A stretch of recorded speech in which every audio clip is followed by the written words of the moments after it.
Hello, this is Margaret Bates and Midnight Boss, and we're coming to you for one of our Halloween-based episodes. This one, Midnight, has tentatively titled Horror Has Teeth. So we're looking at horror writing both in film and in short stories.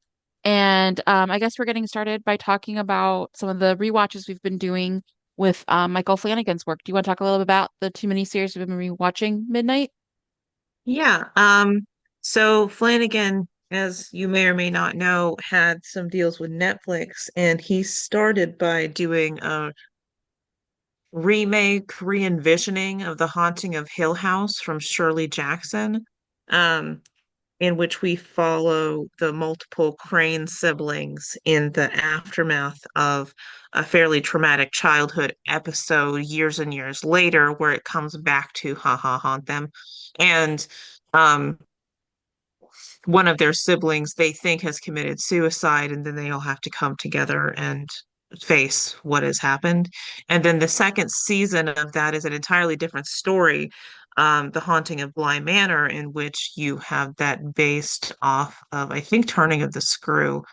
And Yeah. that means that there is, an au pair that comes and there's something wrong with the children. And from there, everything devolves. It's different in the story. In the story, it's the literary story. It is less clear whether those children are haunted or she's crazy or they're just evil little buggers. But the show, of course, has literally there are ghosts. Yeah, and so we're big fans of Mike Flanagan's work. I look forward to next, I think, fall when he'll have his version of a miniseries of Carrie on Prime because he switched networks, so to speak. But we usually do rewatches, or try to in October of at least some of the miniseries we like. But I think one of the reasons that, as prep for this, I was rewatching some of his earlier The Haunting type, The Haunting of Hill House, and then The Haunting of Bly Manor, um, was because there's a big contrast with him. At least I find he's a writer and director who really focuses on both the characters within horror as well as really exploring different themes and using horror and the motif in those two seasons, especially of ghosts and what types of things you can say with ghosts and being haunted and what you can be haunted by, literally, metaphorically, etc., to really explore like especially the pain of his characters. And he's good enough that he's able to use ghosts in horror in both Hill House and Bly Manor in different ways. Um, Yeah, so obviously in Hill House, because it is focused around, in the book, the Professor Crane is one character. He is not the father of all of them. If anyone who hasn't read the book, it's basically the sense that they have these scholars who are out there trying to do studies on the supernatural. And so he brought these people to a haunted house and just to see what they would do. And so none of these people are related. In the Haunting of Hill House, he's taken all the characters and then added a few, naming them things like Stephen for Stephen King and um, Shirley for Surely. Shirley Jackson. And so there are like so many siblings of they're like the stages of grief in the number of them, and they have to interact with this family trauma that they experienced. Um, Whereas at Bly Manor, there are actually multiple ways that you could be haunted, right?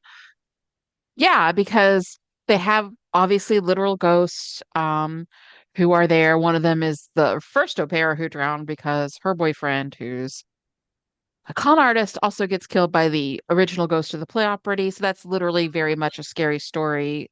Like you mentioned, no longer having that ambiguity of the original M.R. James short story where you're not sure exactly what's going on and it's left that way. But there's also things like being haunted by guilt. I know that the au pair Danny in that she feels guilty for a past fiance's death, even though it's really not her fault. But we keep agreeing that guilt isn't rational. Gosh, I wish it were, but it's not. But there are other characters who are also quite haunted by guilt. Yeah, and then there's also the underlying, I don't know that dementia is a ghost here, but dementia is the specter of fear that is that is coming forth in the narrative. That's what they are afraid of because the ghosts themselves will deteriorate over time. They'll forget who they are. And in that, they also lose all their facial features. So it's visually disturbing. But then you Yeah. have a character whose mother actually has dementia, and then the fate of one of the other characters of like slowly losing themselves over time and having to come to grips to the fact that if you live, you will die, and if you love someone who is alive, they will die. So, As far as um, I know, there's no way to really avoid that part since yeah, most people I know are mortal. So, we're not getting out of this alive. That's the whole thing. yeah, and I just think that's really interesting because again, it's the same essentially author looking at the same kind of creature or trope, if you want to say ghost or trope, but then even within the same work, where especially with Bly Manor, between the ghost kind of becoming a ghost and unliving centuries, decades as a ghost creates that dementia, but also being haunted. Like there's a lot of intricate metaphors he works with just within that one material, which is very different than the tone in a way and like the way ghosts are in The Haunting of Hill House. So even if you write, one creature or one type of horror story one time, it doesn't mean you're limited where you can't explore other angles or themes or ideas that are on your mind with that same kind of vehicle a second time. Because it's I really think about how that's it affects the true. I characters. think that sometimes people get stuck in their way of like, my vampires do this, but there's nothing that's stopping you from writing vampires as sexy time vampires, and then in the next book writing them as like horror freak shows. And like you can always like within this particular narrative, it's not all like a super multiverse. You can use the same monster for different purposes. I think people do sometimes forget that. I think one thing that I also think about with Flanagan is that again, because these are so very character driven, when we were doing the pre-show notes, you had talked about how there's this difference between having horror that both moves characters and has weight and looks at theme, but especially really just how the characters react, interact, makes you care about their trauma, their personalities, wants you to hope that they live versus either the old time, usually slashers, the billionth Friday the 13th sequel or Texas Chainsaw sequel. Um, Although I will go to bat for the fourth one that has like the random robot leg of Matthew McConaughey, real true story, and the Illuminati in it, and Renee Zellweger when she's like 19 years old. It's crazy. Check it out. And but also just like the torture porn types movies like after the first Saw, even though that one's kind of on the fence, but after that you definitely get that I'm just in a trap, can you sit through it, like Terrifier with the Art the Clown, Yeah. like there's We're just here for differences. the gratuitous violence. It's not really that scary. You might get some jump scares, but it's not something that's going to stick with you and keep you up at night. You're not going to be Re- sitting like peeling potatoes for dinner and thinking, "Oh God, that scene really messed me up."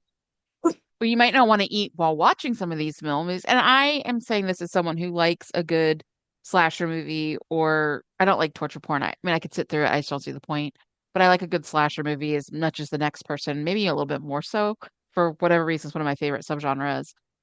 But I am saying that horror that really digs down. I think you made the analogy of like gets under your skin, and sometimes literally, but Mhm. gets under your skin that sticks with you. You have to identify with the character, and you have to really want your central protagonist to like survive. I know in horror often there's the flip where you're rooting for the villain and you become more identifying with like Jason as he mows people down, or you kind of watch Silence of the Lambs and you're interested and wish you were as smart as Hannibal Lecter. But I think the horror that I really resonate with the most is where it has something to say about the pathos and often tragedy and sometimes fruitlessness of the human condition. Because a lot of these people aren't gonna, sometimes you survive and sometimes you win. And at least in American horror, you tend to have a 50-50 shot that maybe something will work out. But at the end of the day, Yeah. a lot of times these are stories of despair and where eventually you can't succeed and you're gonna die literally trying. And I think that also contrasts, and I think you've seen more of the American Horror Stories than I have, I think season to season. More than I But want to have seen. yeah, with style over substance, which is kind of the other flip side of like, okay, just mindless torture, mindless like killing. But then there's like the style over substance where you're trying to shock people either with like sexualized horror, which again, I'm not a prude at all, but like also I think if people have seen any of the American Horror Story seasons or a lot of the things Ryan Murphy's done also like Monster or even his version of Nurse Ratched, um, that you get that idea where there's a lot of just pushing the envelope to push the envelope's sake. I think that the theme song and visuals are as much as you really need to understand what American Horror Story is. It's like, here's some gross things with some kind of creepy music. And that's basically it because they don't have enough of a character thread to make a whole season ever. Of the in every season that I've seen, even the ones that were micro seasons, they would start off with a concept and then just sort of pivot around and bounce around to like various horrifying images. But they're like, this is gross, this is weird, why did this happen? And even in the first one, which I think people probably enjoyed the most because it got its legs, it is a horror story in a haunted house, but you jump bounce between the characters, something's happening, there's a demon baby, and it's ghosty, ghosty, move on. And then in the other seasons, they'll like start off with a plot, but then it'll get, derailed, and then you're doing other things. It's just it's unfocused because the purpose is just to kind of deal with the aesthetic of horror rather than make any kind of point.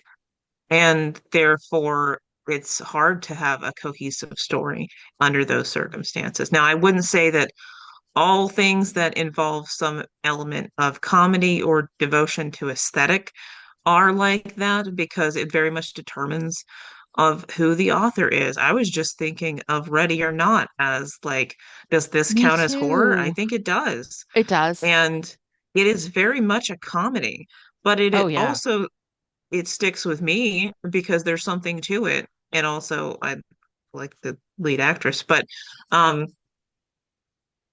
you have that one character who is like over the top, almost in another movie level of ridiculous cult member. But then you have the more grounded characters who are like, these are just people who are fuck ups. And then the horror of trying to survive after someone has completely betrayed you. And there's more to it than just like, let's And I think kill a that's bunch of why people. You want her to live. yeah, but interestingly enough, I you get to like the family. You not like all of them, but you get to find them as interesting because they're not evil masterminds. They're actually really bad at this, and they don't want to really do this. They have to keep up the deal. They haven't even done this in like 40 years or 35 years. Yeah. And it's Yeah, the just twist is when you're like, actually, they do deserve to die because that's what you usually get the opposite of like, okay, well, we got a guy with a machete, let's kill these kids. And the opposite is happening here of like, these are people, they're in this weird situation, but as things develop, you're like, oh, actually, they are that bad. they really are that terrible. And then at the same time, Grace, obvious name is obvious, but she is named as I mean, she's the main character, but you're rooting for her because she's both resourceful and resilient, but you also like her, and you also are like, she's in a terrible situation because the person who dragged her into this, her fiance and now husband, it's on her wedding night. It's part of the deal with the demon is that they have to, or I don't know if Mr. Labile is technically Satan, whatever, it's implied that they have to play a game and she happened to get the crappy card and do hide and seek, which is at the end ritual murder. Um, but she's through this in no fault of her own. If her husband had even tried to explain it, she might have had a shot to not even be in this situation. And it's just it's frustrating and it's interesting because the characters are layered. They take turns you don't necessarily expect. His drunk lout of a brother turns out to have some real threads of human decency and regret for his Yeah. role in the last ritual murder the family had to do together, which sounds awful. And it is because to stay rich, they've traded so many things, including whoever they had to kill as a ritual sacrifice, depending on who got married and who drew the short straw, essentially. But Yeah. I think because each character has more than one thing that they are, or at least the main ones between her and her husband and her brother-in-law, and honestly, even the mother-in-law, the Andy McDowell character, they're not what you expect at first, and that keeps it interesting and engaging to come back to. I also think that when I think about American Horror Story, sort of looping back to that, it just contrasts so much for me because the season that Red Tide came out, which is really only 6 episodes because they split it between that and like Everybody Hates Mimi Eisenhower with aliens and Roswell for only What four did she episodes. do? and he still couldn't be focused, Ryan Murphy, for like 6 episodes. But basically, Red Tide is about vampires in Provincetown, and the vampires are not like traditionally created by fights. It's more that there's this wonder drug that the military made or alien, I don't know, wherever it came from, was a chemist who had it because I think she was a government scientist at some point. But the art community's gotten their hands on it. And if you take these pills, one or two things happens. Either you become like a more traditional Anne Rice type vampire where you drink blood, but you can pass among mortals. I mean, obviously, you probably shouldn't go out in the daytime, but the usual stuff. But it also makes you super creative and super fecund, and you're just able to write tons of stuff or sing the best or whatever, or make art like paint. Or you take it and you become Nosferatu because if you're, quote, a like untalented hack, that's just becoming a permanent Nosferatu with like no real intelligence is your curse. And Yeah, it just contrasted for me so much because the woman who plays the wife in that, Lily Rabe, yeah, she's married to Hamish Linklater, who was in that same year filming Michael Flanagan's Midnight Mass, which, in case you don't know, is basically taking the idea of, hey, communion's about the body and blood of Christ. What if we did that literally with vampires? Um, right. and so it's both shows are using, at least for part of these seasons, the metaphor and the monster, the vampire, and one doesn't say any, well, they try. I know they think they're saying something about genius and art and destiny about, some artists are just born that intelligent and they just need a shot. Mm. But the other one It's is kind of really the show looking at versus faith. tell thing Hmm. with that of as we were watching again, I was saying they tell you that you get it, the genius stuff, because you're a genius. But if you had been creating stuff and been a genius and you were just inhibited by energy or time or disability, then I would say that's true. But if they can't do it without the drugs. Like the drug is doing it for them. So maybe Yeah, and they it's have just to up in the re-up. air for who becomes a Nosferatu. It might just be a random chemical thing, and they just say tell themselves, actually, I'm a genius, and I have actually worked for these things that I got basically by buying it. Yeah, and they're not, I don't think the people, sorry, creating the show are smart enough to realize that's actually the metaphor they've created because it Yeah. really is that I got this because I deserve it. And it would be more interesting if it was the story you told yourself by complete blind luck. And that could be saying something about classicism and, people who are able to get ahead, especially in entertainment industry, usually because they have a buffer of money, but they're not making that metaphor. It's just something you could extrapolate if you were a better writer. Whereas Yeah. obviously Midnight Mass is There's so little about to it, and there's faith. only 6 episodes. Yeah, and it's just like, how do you not have enough to say in 6 episodes? And it's just a lot of that flaw of style over substances. He's going for these grand Grinwall, like scary scenes and carnage and people getting throats torn out and Nosferatu vampires attacking pregnant women. And it's just like, okay. Sure. And sort of that loops us to um I'm not saying that when you have popcorn horror, because again, I like a good found footage, I like a good Chainsaw Massacre. I like, that stuff too. I'm just saying that if you want to have horror that might stick around, Yeah. that we do have to talk about the difference between like a popcorn horror and like an elevated horror. So for you, what do you see as like elevated horror? I find something to be elevated if I can find a deeper theme to it or something that will literally stick with me or bother me. So I think Evil Dead is a good example because I loved Evil Dead. I wasn't really even into horror that much when I was really young because I had such an active imagination. I could scare the shit out of myself. But when I got a little older, I saw the Evil Dead Army of the Dead or whatever that one was. And I hadn't seen the other ones, but apparently I didn't need to because context is for the weak. But the original Evil Dead is all slapstick comedy and it's enjoyable in a way that I feel like some horror is not because it's gratuitous and not really recognizing what it is. But then that's enjoyable in kind of popcorn horror way. And then Evil Dead Rise is also enjoyable. They still keep the jokes. They still keep the fact that those demons are complete assholes of like they're just so petty. And then but it amps up both like the visceral body horror of it and the tragedy of it. So Yeah, I think also because it it's gets a get extra punch in the face with it. So you can enjoy the old ones and the new one at the same time for different reasons. yeah, and it's not even I'm not saying that people who are families get more pathos than people who are just like friends or a group of friends, but it does change the dynamic when it's in the Evil Dead Rise, like a woman who's found out she's pregnant coming home to try and get support from her sister, and her sister's a single mom facing eviction with her three children, including one who's pretty small still.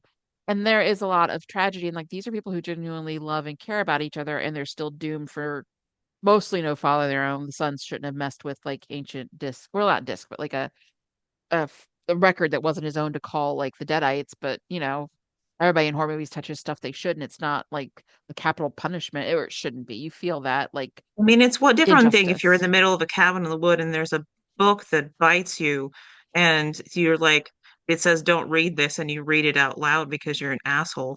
But as versus like you just find something in the basement of your own house, basically, because it's their apartment building. And they're like, wait, what's this? And it won't stop playing once he starts playing it. So it's still not a smart thing, but he's younger than the Yeah, person he's who like usually 14, 15. unleashes the Yeah. Deadites, especially in the remake. It's like, what is your problem? Um, but as to the like, sometimes you can have the group of friends and still evoke some kind of emotional connection of like we mentioned Sinners as we were going through our ideas. And it does seem to start off a little bit slow, but the purpose of like introducing kind of the town is to get us the stakes of like, who are these people and what is there to lose? And sometimes with popcorn horror, they're not going to take that time because you aren't meant to connect with them that much. Yeah, That's often not the that point. inversion where you might supposed to be just waiting for the kill count or the creativity of the kills, like in Final Destination films, or just identifying with the killer instead. And so some of the horror directors or writers who you've mentioned who do well with both elevated horror, but elevated horror because you're following theme or having something greater to say. You mentioned George Romero in our pre-show note stuff, and also Jordan Peele. Do you want to talk a little bit about Romero first, since you're kind of the zombie expert between the two of us? I don't know if I'm the zombie expert. I think what I have to say about George Romero is he was in a I think the documentary was called American Nightmares. It might have been that one. Of like he said that the purpose of horror is to upset the apple cart. Like you want to upset the status quo. And that really shows in how he does his zombies. And I think it's why his zombies stick around, whereas the Night of the Comet kind of zombies don't. So until we got to about The Walking Dead, like the early 2000s onward, where we just want to pew pew and whatever, of the classic zombie was the Romero zombie that was slow walking, but inevitable.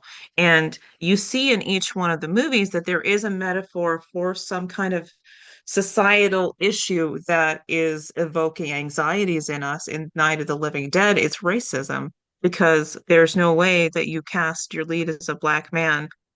Yes, he was a good actor. Yes, he did a great job. But at the very end, you have the scene where he survived this night of horror, and then he still has to deal with these assholes with their guns, and they shoot him. And the question is, oh, well, did they think he was a zombie, or did they just shoot him because there are a bunch of white people with guns coming in and they see a black man out there? And so, like from the very beginning of Night of the Living Dead, and then you move into Dawn of the Dead, which is probably mostly known for its critique of consumerism, but then also the critique of like classism and like mowing down these people in tenements. Moving into Day of the Dead, it's like critique of militarism, of like what happens after this has been happening for a while. And then you have the military taking over with their egos and their creepiness. And then you move into City of the Dead, which is again classism. And, every single one of them up until you start getting into the modern era has something to say. And I think that's why it sticks around versus just having kind of goofy zombies, because the concept is kind of goofy, but if you don't take it seriously, your audience can't either. So I think I that's say what's that a going on with, lot. yeah. That with stakes, you can only, as an audience, get as invested in it as your lead characters are. If your lead characters aren't bothered, your reader or your viewer just aren't going to be, because they're getting the cue that it's not a big deal. And I think you're right. I think with Romero, they take it very seriously. And then with Jordan Peele, did you have thoughts on that? For him, obviously, the one people think about the most is Get Out, because it won an Oscar and it's excellent, and it's looking at racism, about literally exploitation down to like ownership. of like the mind and body of someone, the second place, all of that.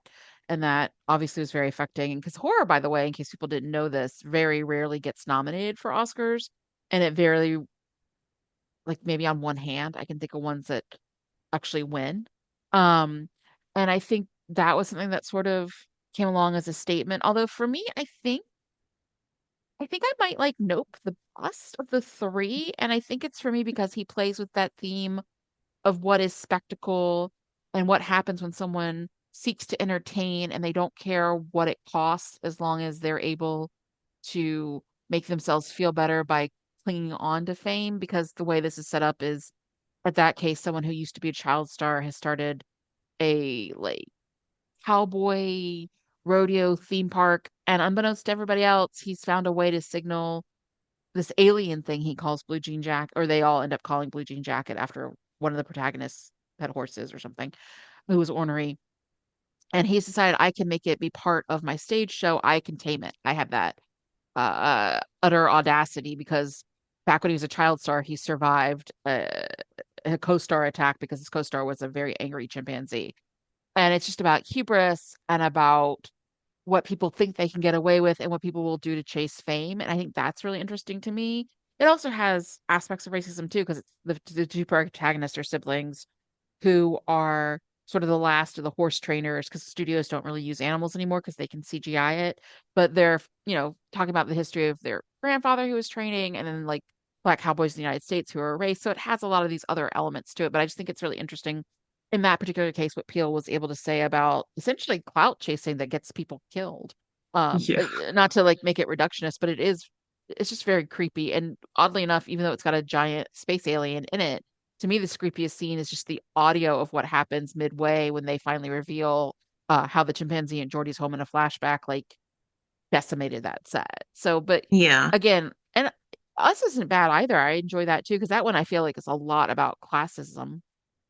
I think I like Us the best, and I've been wondering, is there a reason? Because I think both Us and Get Out are such carefully crafted pieces when it comes to referencing other things that you Hmm. could look at them honestly. Of like in my classes, I have to look at them, so you have them look at a central text. I could have them watch these two movies and analyze them forever, and I think that they have so much layers to them that you could do that. And Us does have more of the class critique, whereas Get Out is the more obvious, like. I don't think I could summarize it in a quick sentence, but like the criticism is quite clear of like the use exploitation of Black bodies, even by people who claim to be allies, and the fear of being subsumed in that, which is probably not enough. But like I think the reason that I honestly like Us better is I think like I attach to the characters more, whereas it's not that the main actor in Get Out is a bad actor by any means, because everything you see him in, he's a different person. Daniel Um, Kaluuya, he's really great. I love him. but him and the, do you remember the name of the woman who's the lead in that, his girlfriend? Her name is, I want to say it's Allison something. I know, Yeah, but I can see that image of her just, or like they are Allison Williams or playing something. in that movie the quietest versions of themselves, whereas in other things you might see them more lively. Like you see her in Megan, and she's a different creature, but she's so creepy already in Get Out that for him to be as quiet as he is, that I don't think I connect with him as much as I did with And all I of feel the like different characters. that part is a deliberate choice because in everything else I've seen Daniel, and he like is the most charming part. He's No, in it had to be this, a deliberate choice because and that I was get the it because it's a character. quieter thing. Yeah, because That's like the in the character of him being kind of quiet and observing and like going along with things and like keeping things cool until he has to do something of like he has to make the choices, and that's part of his persona as well as the point, I guess. yeah, Um and then with Us, I can understand why because it's not just the family part. I think when you realize everything that's happened to the lead heroine, and it's including the twist, which honestly is that she's actually one of the people from the I guess underground it was who's come obvious, up. but it wasn't Yeah, obvious to me because I wasn't thinking about it. So I can usually, like, when we're watching things, sometimes I will guess out of the blue what the answer is, like very quickly. But in this case, the trick to that is to distract me. Honestly, that's yeah. that's the best way to keep people from guessing your very obvious and well laid out conclusion. Yeah, but I get what you mean. She's really interesting when you both think it's a woman who's trying to fight for her life and save her own family from the tethered. And then when you realize she was the tethered and the only reason this uprising is happening is because she broke loose and stole essentially Red's life like 30 years ago is also really compelling. So I think that Yeah, creates these like more personal stakes in that way. But all three of these films I really love, and I think they're all very different, and they all talk about different aspects of classicism and right. racism, and in the third one's case, Snowflake Spectacle, and they all are doing different things.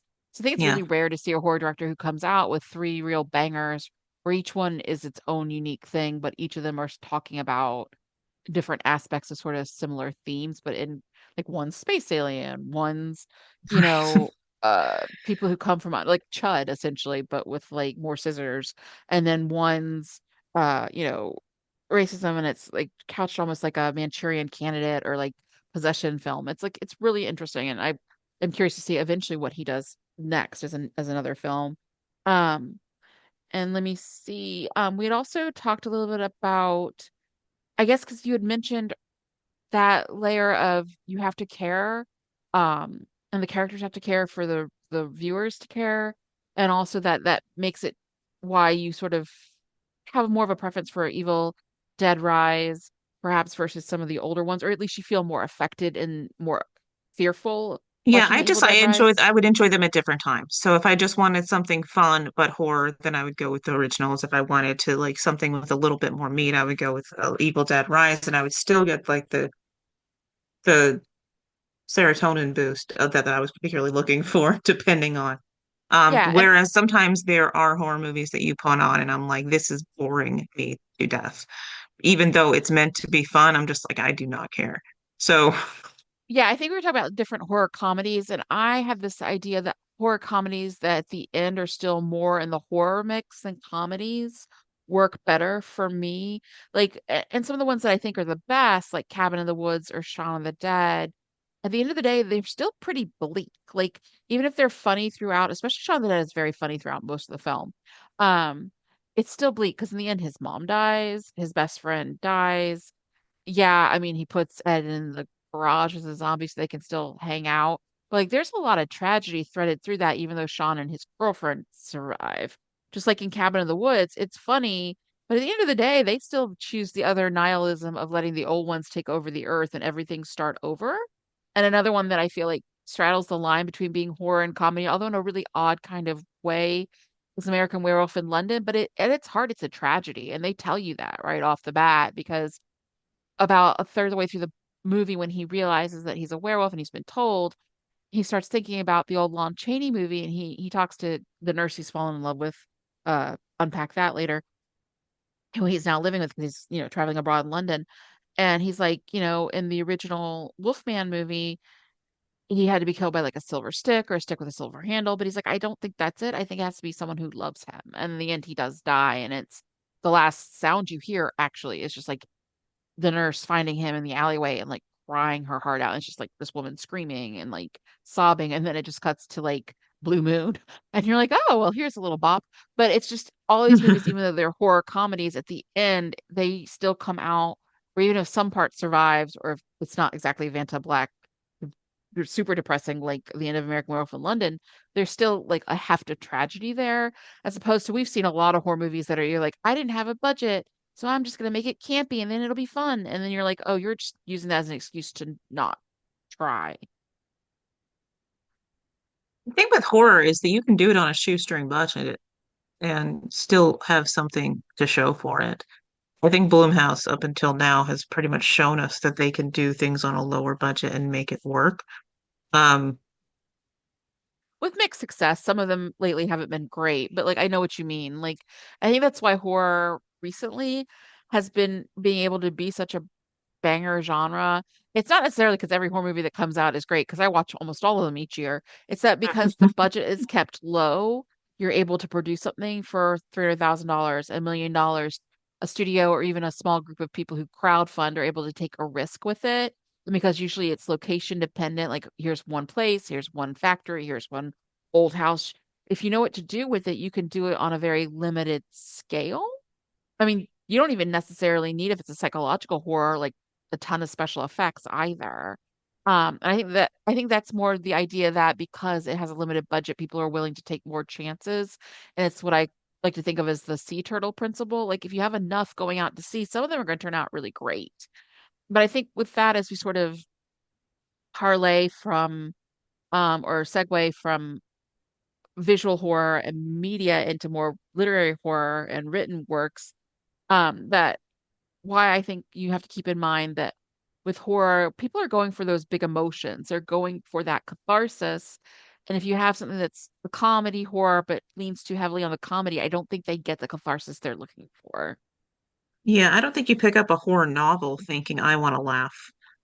I don't There are think so. definitely places that I've had authors that who were in other genres who were trying to make me upset and destroyed, but also were able to make me laugh at something the characters were doing, just like as a side. But I'm not looking to be entertained in that way if I pick up something and I know that this is meant to be horror.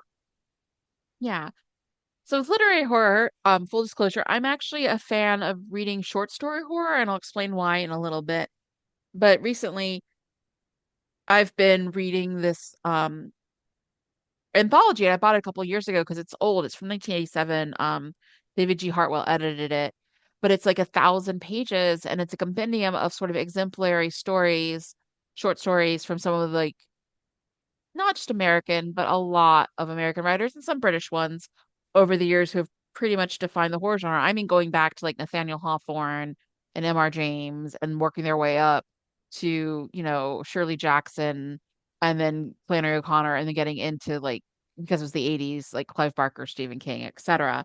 So it was reminding me of some people who I hadn't read in a while or people who I had heard of in the genre but hadn't read yet myself. I don't think until I read the beginning of that compendium I had read in M.R. James, because I didn't have to read Turn of the Screw in high school. Um, but what I was saying is that we were talking about, having affecting characters as a way, and characters you care about as a way to get readers invested and to have horror that sticks around. I think one of the other things is really working with theme. So even if you're looking at, for example, The Dark Descent as a compendium, each story that is put in from like a famous well-known horror author is one that kind of also is easily identified, not just because of their voice or the way it's written, but sort of the themes it deals with it fits very well into their overall oeuvre. And for example, one of them one was Shirley Jackson, and they didn't put in one of her more famous stories. They didn't put in The Lottery, everybody knows that one. But they put in one called The Summer People, which is about this older couple who summer um in like upstate New York from Manhattan every summer, and they decide, we love it here so much, we'll just stay in after Labor Day. And what happens is they realize not only does the town shut down, they can't get food delivered, someone's like sabotaged their car so they can't leave, and they kind of are just stuck there with dwindling supplies. And towards the end, they finally get a letter from their son that's like, you're retired. It's a good thing you stay upstate now and don't have to come back. And obviously, he doesn't know that they're basically stranded there running out of supplies. But there is this tone of finality and people who are past their season of life and just sort of giving into death that you could see has commonality with, how Nell, Eleanor, kind of accepts her fate Yeah, within just becoming essentially a ghost and dying and succumbing to the power of Hill House in The Haunting of Hill House as well. yeah, Um, then we have one that's by Stephen King called The Reach, and it, surprise, is about a small insulated town that's basically like a inlet. Like you have to go on a ferry to get to the mainland part of Maine. And as a woman is dying, because she's like 90, she's thinking about and kind of seeing the ghost literally of the town coming to sort of greet her on the other side. And it makes her rethink all the secrets the small town has shared, all the things they've done, good or ill. Like one time they, 30 years ago created a posse to go after someone who hurt children. And they know, how he died, but it's been a town secret that they did it and they just don't think about it or talk about it. Those kind of things. And if you have ever read 5 Seconds of Stephen King, he is obsessed with like the small town secrets and what people don't say to each other and what festers under like a theoretically Norman Rockwell sheen.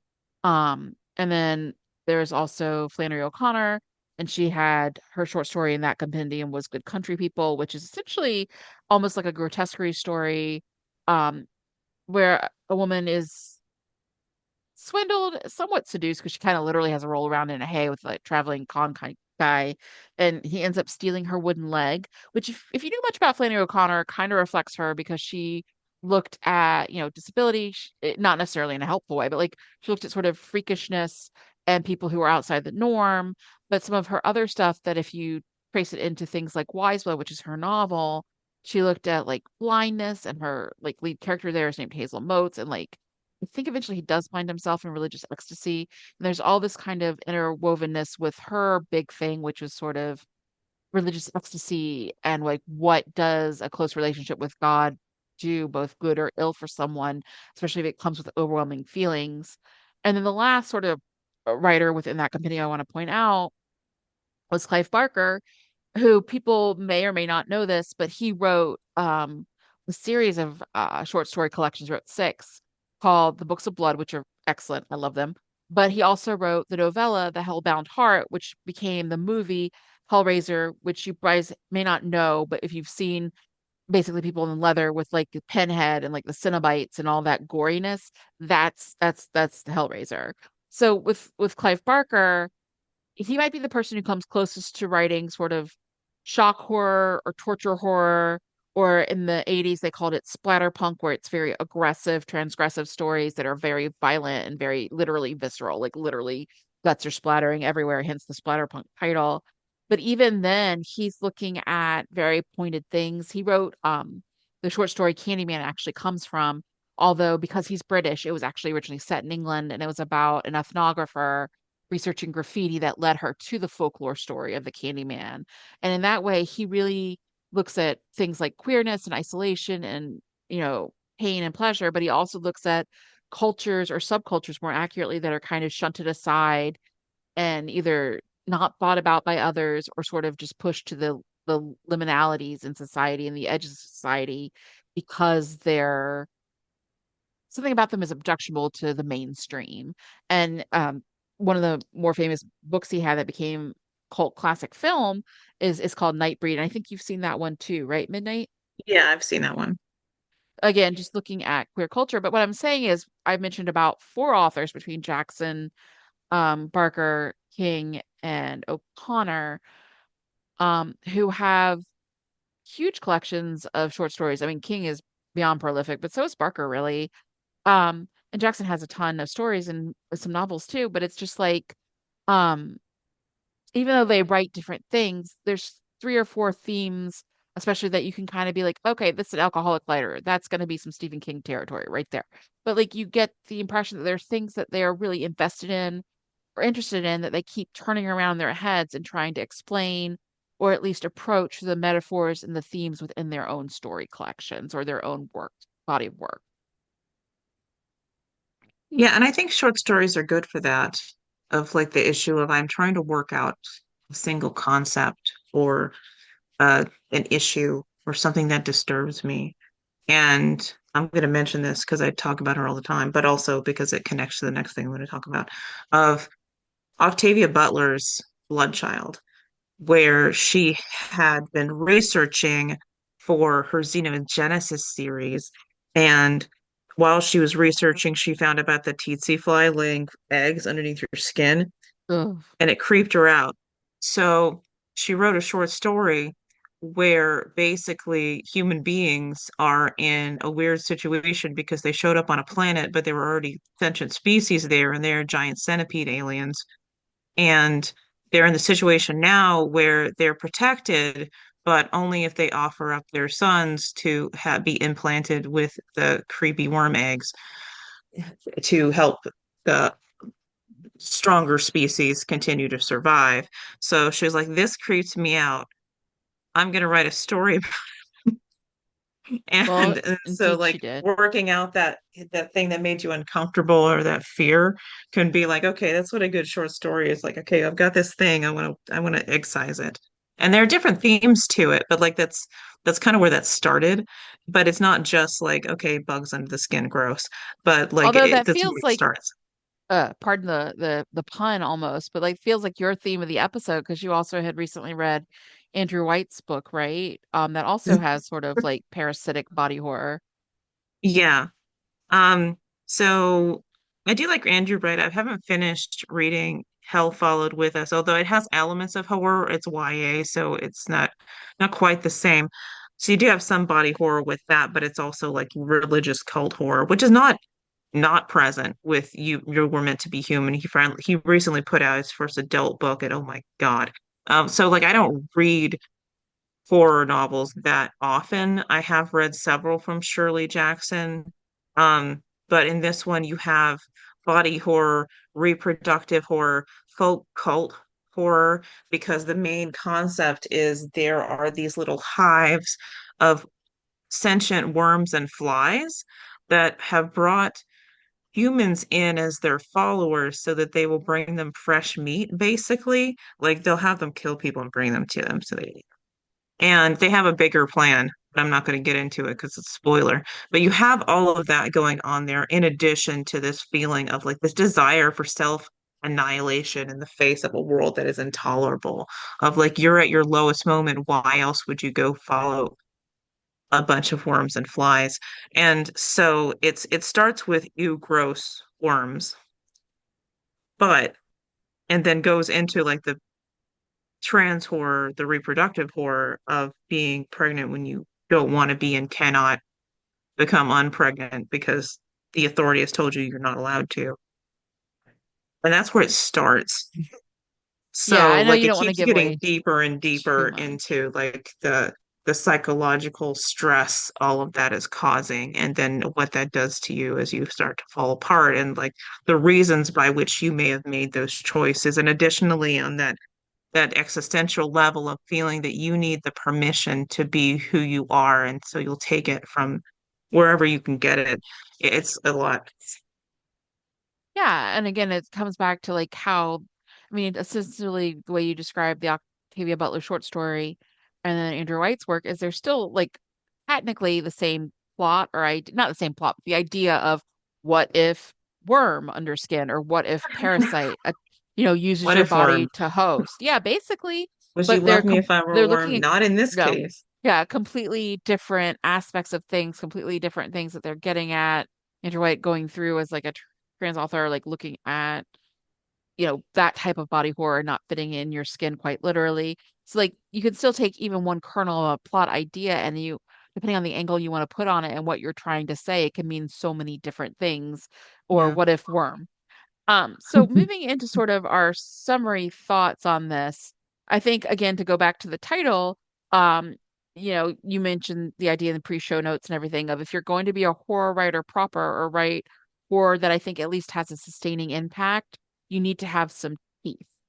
Um, and I think for us, teeth is something that's either going to affect people because they care about the characters involved, and they care about the trauma and the issues they're going through and trying, even if they don't succeed to fight back against or to push back that darkness, or you're trying to say something by engaging with theme that, is either a way for you to exercise, pun intended, your thoughts and your own emotional traumas and relationship to an idea like body horror, like not fitting in your own skin, like alcoholism, like existential terror of a world that's falling apart around you, etc., or where you're trying to explore the theme for the benefit of your readers, not necessarily be didactic or like just talk at people. But I think the reason writers sustain when they write things that sort of play with different themes over and over again is both because they're trying to figure it out for themselves. And it Yeah. helps reflect for the audience who's also trying to figure it out for themselves. And they find this is like a guide or at least a thought exercise of someone else has had these weird thoughts too. And also, it's the same reason people go on roller coasters over and over again. For some people, like that rush of like there's a certain amount of horror that bothers you, and but you want to keep seeing it. Like you want to keep experiencing of like going right up to that edge of like this makes me uncomfortable and I want it. I want it. Again, Um, going to that catharsis because you want to get scared, but in this way, because you're not literally a worm person or you're not literally being attacked by vampires, etc., you can experience or- it. You can literally feel the emotions. And like if you're enough immersed in horror media, you can still get the galvanic response we call it, like the skin tingles and it gets sweaty and your heart races, but you don't have, you're safe. You're just literally sitting in bed reading the book. You're not actually being stalked by ghosts. So there is that catharsis, but there's also this experience in a safe arena, and that is definitely a reason I think horror fans go to it because they know they can get that literal feeling in their gut, but they're not going to actually get hurt. or That they reminds shouldn't. me of that episode. Did you ever see that episode of Friends where they're reading Stephen King? Yeah, doesn't he put it in the refrigerator or something? Yes, and she's reading Cujo, and then she runs. She's like, "What's wrong with the dog?" And then he's like, "I don't know, something like, yeah, it's scary." Right? She's like, "No, no, what's wrong with this dog?" And like Yeah, she's so scared. Yeah, he puts it in the freezer. Of like you can get that feeling, but then you can, metaphorically put it in the freezer. You can always put it down. Um, yeah. And I think one other part of this that we've talked about, because I mentioned a lot of short story horror, even from authors like King and Jackson, who are known for some of their novel work, especially King, who writes like four stops. You asked me what I thought was the difference or like why I preferred shorter fiction to longer fiction. Um, and with me, I think it's because in general, shorter fiction, because of the way horror works, and it has to have a sustained tension in it, it's a lot easier to do that in a short story or a novella than it is in a six or 700 page book. That's Stephen King's length, or even like a 250 or 300 page book. To create that narrative tension that you really need to make something scary is a real balancing act in an art in a longer form. I yeah. think in a but in a nice way, if you want to start practicing writing something short or writing shorter stories, and like horror might be the place to start. Because a story is really about what happened, about the incident, about its immediate effects on people, like a snapshot in time. If you have a really cool idea of like, okay, what if this, weird ice cream trucks that play ominous music that steal a child. We've had that joke about those weird urban legend sightings in Northern Virginia lately, and we definitely lived in Fairfax for a bit, and we're like, why is there an ice cream truck in our like apartment complex parking lot at like 7 o'clock? It's dark outside. It's November. So go figure that. But the short story format or the novella format gives you a chance to explore something in a short, impactful way. And with horror, where you need to like preserve that tension, being able to do it in a short frame is a great way to do that and a great way to practice. And then I think also just even if you're saying, I only read romance, I only read mystery, I only read, high fantasy, I love me some hard sci-fi, but I just wouldn't touch horror. I think there's a lot to appreciate about horror, and I think there's a lot to be said for, reading widely, right? Midnight? Yeah, I think if you're going to be a writer, you want to try to read widely. You want to say every once in a while, this is not particularly my bag. This is not particularly the thing that I'm usually interested in, but it does hit other notes that I'd be going for and give it a shot because the wider you read, the deeper your well is to draw from. And Yeah, that's something Octavia Butler says as well, actually thought of just now. Like it as that you're drawing from your base of knowledge, but also like your repertoire of skills. And if you're, I don't know about romance so much, but in fantasy, urban fantasy, sci-fi, there is often the case of using the elements of horror in order to raise the stakes and make things scarier and more intense. And therefore, like if you want to be a little more well versed in that, then you would be mm, saying, okay, well, I'm going to read a horror novel. This sounds within my realm of something that I can handle. Or even if it's not that, like maybe you're like, I'm going to read some nonfiction and just, cleanse the palate. Because I do see people sometimes on Reddit saying, are all the books terrible now, or am I just burned out? And I was like, yeah, it's just you've read like 37 in a row who have the basic same plot.